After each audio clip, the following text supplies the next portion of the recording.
Synthèse des indices et leur signification. Donc voilà le tableau. Donc origine du bruit, le tableau en haut, on a donc l'origine du bruit, l'évaluation des performances, l'indice de mesure en laboratoire, l'indice de mesure in situ sur le chantier ou dans le logement, et comment réduire le bruit. Voilà. Donc, bruit aérien intérieur, qu'on appelle aussi le bruit rose.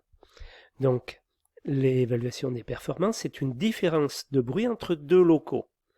En laboratoire, on mesure RA, qui est égal à RW plus C en décibels, c'est l'indice d'affaiblissement acoustique au bruit rose, RA. Sur le chantier, c'est DNTA, qui est égal à DNTW plus C, toujours pareil, en décibels, c'est l'isolement acoustique au bruit rose. Et comment on réduit le bruit?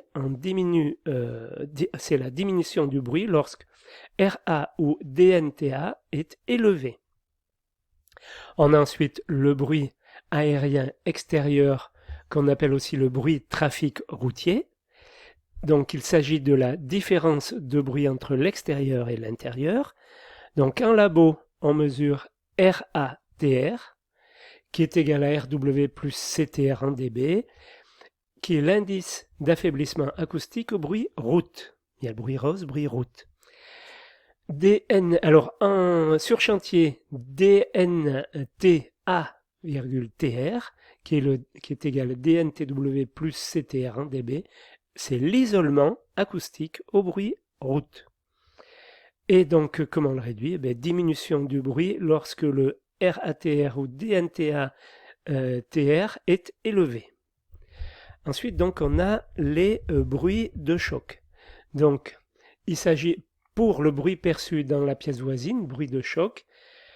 Là, en labo, on ne mesure rien du tout. Sur le chantier, on va mesurer L'(NTW) en dB. C'est le niveau de pression pondéré du bruit de choc standardisé. Et donc, on le diminue lorsque cet indice est faible.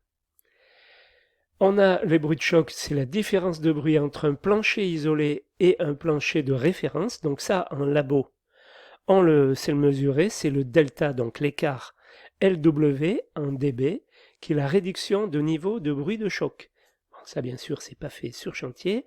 Donc, la réduction, plus on a un indice, un écart élevé, meilleur on a une diminution du bruit. Alors, bruit d'équipement, donc c'est un bruit perçu de l'autre côté de la paroi, bruit d'équipement. Il n'y a pas en labo, il n'y a que sur chantier, LNAT en décibels A, niveau de pression acoustique standardisé. Et donc, ce que l'on remarque, c'est une diminution lorsque LNAT est faible. Puis on a le niveau d'émission de bruit par l'équipement, LW en dBA, c'est le niveau de puissance acoustique de l'équipement. Et donc, on remarque que la diminution du bruit se fait lorsque LW est faible.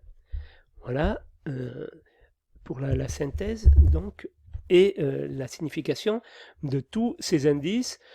Vous verrez que avec la séance, vous avez une doc dans laquelle vous avez tout ça et qui vous permet de vous y repérer. N'essayez pas de retenir tout ça, surtout, s'il faut savoir où le rechercher, c'est bien le principal. Voilà. Donc on va revenir sur l'isolement au bruit de l'espace extérieur. Les bâtiments sont définis selon leur classe d'exposition au bruit des infrastructures de transport terrestre. Donc BR1 à BR5, ces zones sont définies selon le niveau de bruit engendré par les infrastructures, la catégorie 1 étant la plus bruyante, le périphérique à Paris, une autoroute, une voie de TGV, par exemple. Les infrastructures concernées sont les routes et les rues, les voies de chemin de fer, les lignes de transport en commun, suivant la fréquentation journalière, ainsi que les infrastructures du projet. C'est le préfet qui ratifie par arrêté le classement sonore des infrastructures.